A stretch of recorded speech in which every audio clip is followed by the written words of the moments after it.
அனைவருக்கும் வணக்கம். இந்த வீடியோவில் என்ன பார்க்க போகிறோம்னா, சபரிமலை ஐயப்பன் கோவிலில் நடக்க இருக்கும் மகர ஜோதி விழா எப்போ கொண்டாடப்படுகிறது என்பதை பற்றிய சுவாரஸ்யமான தகவலை தெரிஞ்சுக்கலாம். இந்த வீடியோ உங்களுக்கு பிடிச்சிருந்தால் லைக் பண்ணுங்கள், ஷேர் பண்ணுங்கள், கமெண்ட் பண்ணுங்கள். நீங்கள் இன்னும் உற்சாகம் மீடியா சேனலை சப்ஸ்கிரைப் பண்ணாமல் இருந்தீங்கன்னா சப்ஸ்கிரைப் பண்ணிக்கோங்க. கூடவே இருக்கிற பெல் ஐக்கானை கிளிக் பண்ணிக்கோங்க. வாங்க வீடியோக்குள்ளே போகலாம். சபரிமலை ஐயப்பன் கோவிலின் மகர விளக்கு பூஜைக்காக டிசம்பர் 30ஆம் தேதியான இன்று மாலை 4 மணிக்கு நடை திறக்கப்பட உள்ளது. இந்நிலையில் சாமி ஐயப்பனை தரிசனம் செய்வதற்கு ஆயிரக்கணக்கான பக்தர்கள் சபரிமலைக்கு குவிந்து வருகின்றனர்.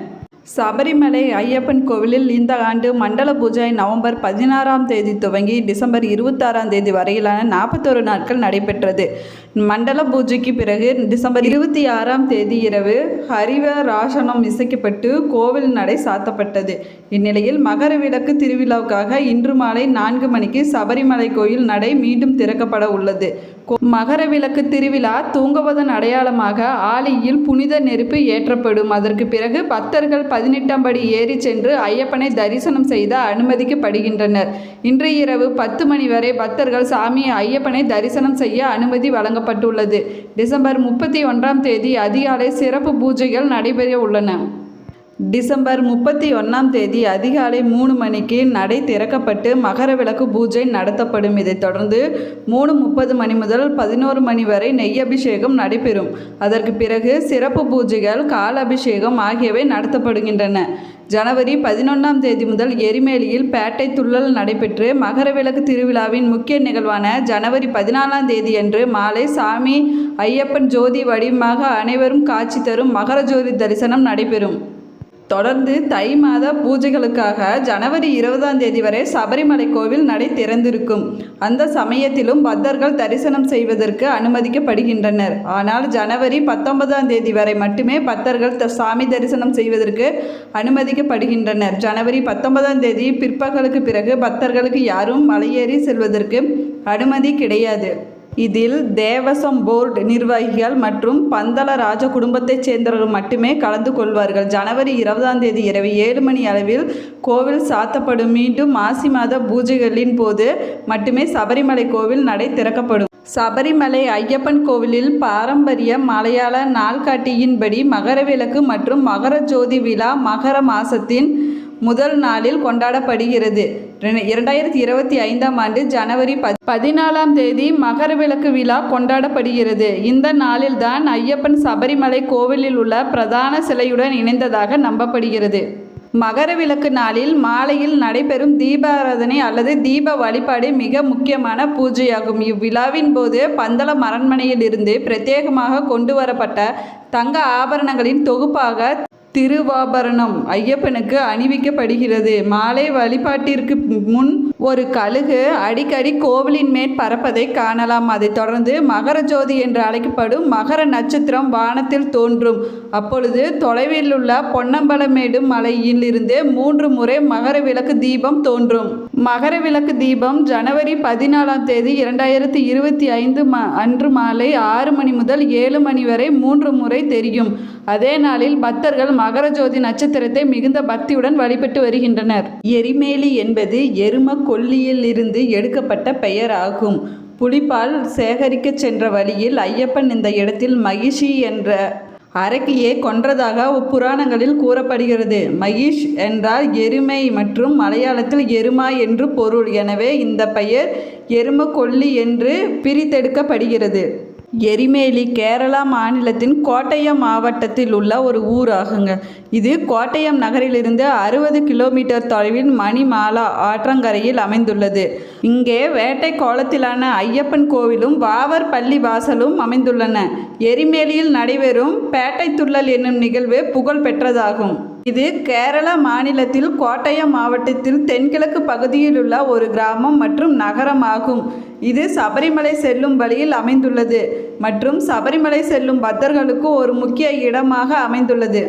மகர ஜோதி அன்று பந்தளம் மன்னர் அரண்மனையிலிருந்து புனித நகைகள் 3 பெட்டிகளில் கொண்டு வரப்படும். மாலையில் சுவாமி ஐயப்பனுக்கு திரு ஆபரண அலங்காரம் நடைபெறும். பின்னர் சுவாமி ஐயப்பனுக்கு மகா தீபாராதனை ஆர்த்தி செய்யப்படும். இந்த நேரத்தில் பொன்னம்பலமேட்டில் மகர விளக்கு 3 முறை தோன்றும். மகர ஜோதியை தரிசித்தவுடன் அனைவரும் மிகுந்த பக்தியுடன் சாமியே சரணம் ஐயப்பா என்று கோஷமிடுவார்கள். மகரவிளக்கு, சன்னிதானம், தாண்டிதவளம், புல்மேடு, மலை உச்சி, சாலக்கயம், அட்டத்தோடு, சரம்குத்தி, நீலிமலை, மரக்கூடம் போன்ற பகுதிகளிலிருந்து மகரவிளக்கு ஜோதியை தரிசிக்கலாம். சபரிமலை மலையாளம் என்பது கேரளாவில் உள்ள மேற்கு மலைத்தொடர்களின் பந்தனம்திட்டா மாவட்டத்தில் உள்ள ஒரு புண்ணிய தலமாகும். மகிஷி என்ற பெயர் கொண்ட அசுரபலம் கொண்ட அரக்கியை கொன்ற பிறகு சுவாமி ஐயப்பன் தியானம் செய்த இடமே சபரிமலை என அழைக்கப்படுகிறது. 18 மலைகளுக்கு இடையே சபரிமலை ஐயப்பன் கோவில் அமைந்துள்ளது. இந்த கோவில் ஒரு மலையின் உச்சியில் உள்ளது. மேலும் சராசரியாக கடல் மட்டத்துடன் ஒப்பிடும்போது 914 மீட்டர் உயரத்தில் காணப்படுகிறது. மேலும் மலைகள் மற்றும் காடுகளால் சூழ்ந்துள்ளது. சபரிமலையை சூழ்ந்துள்ள ஒவ்வொரு மலையிலும் கோவில்கள் காணப்படுகின்றன. நிலக்கல், காலக்கெட்டி மற்றும் கரிமலை போன்ற இடங்களில் இன்றும் நாம் நடைமுறை சார்ந்த மற்றும் குறைபடாத கோவில்களை காணலாம். இதர மலைகளில் பழங்காலத்து கோவில்களின் எஞ்சிய பாகங்களை மட்டுமே காணலாம். சபரிமலை கோவிலில் அரவணை மற்றும் அப்பம் பிரசாதமாக வழங்கப்படுகின்றன. இவை அரிசி, நெய், சர்க்கரை போன்ற பொருட்களால் உருவாக்கப்படுகின்றன. சபரிமலையில் இருந்த பிரசாதத்தை செய்வதற்காக அரிசி செட்டி குளக்கரை தேவி கோவிலிலிருந்து பெறப்படுகிறது. திருவாங்கூர் தேவஸ்தானம் வாரியத்தின் கீழ் உள்ள கோவில்களில் இக்கோவில் 2வது மிகப்பெரிய கோவிலாகும். இந்த கோவில் மாவேலிக்காரா என்ற இடத்தில் உள்ளது. இரவில் கோவிலின் நடை சாத்தப்படுவதற்கு முன்பு ஹரிவராசனம் என்ற பாடல் இசைக்கப்படுகின்றது. தற்காலத்தில் சபரிமலையில் இறைவன் உறங்கச் செல்வதற்கு முன் இசைக்கப்படும் தாலாட்டு பாடலாகும் ஹரிவராசனம் என்ற பாடல். இந்த ஹரிவராசனம் பாடல் 352 எழுத்துக்கள், 108 சொற்கள் மற்றும் 32 வரிகள் கொண்டதாகும். 8 செய்யுள் பத்திகள் கொண்டவையாகும். சபரிமலை கோவிலில் மேற்கொள்ளப்பட்டு வரும் முதன்மை சடங்கானது பக்தர்கள் அவர்களது தலையில் சுமந்து வரும் பள்ளிக்கட்டு அல்லது இருமுடியில் பருத்தி துணியால் கைகளால் தைக்கப்பட்ட இறைவனுக்கு படைக்கப்படுவதற்கான பொருள்களை வைத்திருப்பதற்கு 2 அறைகள் கொண்ட பையாக காணப்படும். புனிதமான நெய்யை கொண்டு சுவாமி ஐயப்பனின் மூல விக்கிரகத்தின் மீது புரியப்படும் நெய் அபிஷேகம் ஆகும். ஜீவாத்மா மற்றும் பரமாத்மாவின் புனித சேர்க்கைகளை குறிக்கும் தத்துவமாக இது கருதப்படுகின்றது.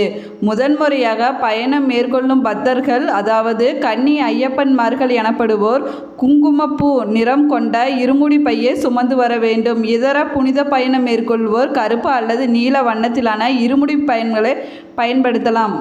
ஆண்டுதோறும் சுமார் 45 முதல் 50 மில்லியன் பக்தர்கள் சபரிமலைக்கு புனித பயணம் மேற்கொண்டு வருகின்றனர். உலக அளவில் ஒவ்வொரு ஆண்டும் மிகையான அளவில் புனித பயணம் மேற்கொள்ளப்படும் புனித தலமும் சபரிமலையே ஆகும்.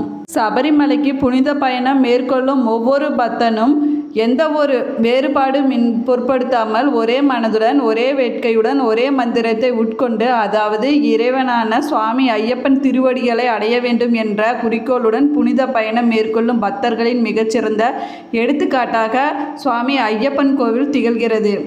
புனித பயணம் மேற்கொள்வதற்கு முதலில் பக்தர்கள் 48 நாட்கள் கொண்ட விரதத்தை பக்தர்கள் ஏற்றுக்கொள்ள வேண்டும். இதற்காக பக்தர்கள் துவக்க நாளிலின்று உத்ராட்சத்தினாலோ அல்லது துளசி மாலைகளாலோ செய்யப்பட்ட சிறப்பு மாலையை கழுத்தில் அணிய கொள்ள வேண்டும். அப்பொழுது முதலே விரதத்தை மேற்கொள்ளும் அடியவர்கள் பொதுவாக மாமிச உணவு, மீன், மதுபானங்கள், புகையிலை, அநாகரிகமான பேச்சுக்கள் மற்றும் வார்த்தைகளை தவிர்த்தல் வேண்டும். மேலும் தலைமுடி மற்றும் முகத்தில் வளரும் மீசை போன்றவைகளை திருத்தாமல் இருக்க வேண்டும். மேலும் இது போன்ற விதிமுறைகளை ஆச்சாரத்துடன் கடைபிடிக்க வேண்டும். ஒவ்வொரு நாளும் அவர்கள் உள்ளூர் கோவில்களுக்கு சென்று அங்கு பிரார்த்தனை செய்ய வேண்டும். மேலும் எளிய கருப்பு, நீல அல்லது குங்குமப்பூ நிறத்திலுள்ள பாரம்பரிய துணிகளை மட்டுமே அணிந்து கொள்ள வேண்டும். தற்போது விரதங்களுக்கான விதிமுறைகளை கெடுபிடியுடன் முந்தைய நாட்களில் இருந்தது போன்று பின்பற்றி வருகின்றனர். ஆனால் புனித பயணத்தை மேற்கொள்ளும் பல பக்தர்கள் வாகனங்களில் பயணம் செய்து மாற்று வழிகளில் புனிதமான பம்பை நதிக்கரையை அடைகின்றனர். அதற்கு பிறகு புனித பயணம் மேற்கொள்ளும் அனைவரும் சுமார் 4 கிலோமீட்டர் தூரம் கொண்ட ஏற்றத்துடன் கூடிய நீலிமலை காட்டுப்பகுதியில் ஏறி சபரிமலையை அடைகின்றனர். பம்பா நதிக்கரையில் மகர விளக்கு பூஜைக்கு முன்னர் விளக்கு உற்சவம் நடைபெறுகிறது. இதற்கு பம்பா உற்சவம் என்று பெயர். பெரிய இலைகளை கொண்டு தோணி போல செய்து அதில் நெய் தீபம் ஏற்றி நதியின் மிதக்க விடுவார்கள். மேலும் இந்த பம்பை நதிக்கரையில் விதவிதமான உணவுகள் சமைத்து ஐயப்பனுக்கு பிரசாதமாக படைப்பார். இந்த வீடியோ உங்களுக்கு பிடிச்சிருந்தால் லைக் பண்ணுங்கள், ஷேர் பண்ணுங்கள், கமெண்ட் பண்ணுங்கள். இன்னும் நீங்கள் உற்சாகம் சேனலை சப்ஸ்கிரைப் பண்ணாமல் இருந்தீங்கன்னா சப்ஸ்கிரைப் பண்ணிக்கோங்க. கூடவே இருக்கிற பெல் ஐக்கானை கிளிக் பண்ணிக்கோங்க. Thank you viewers.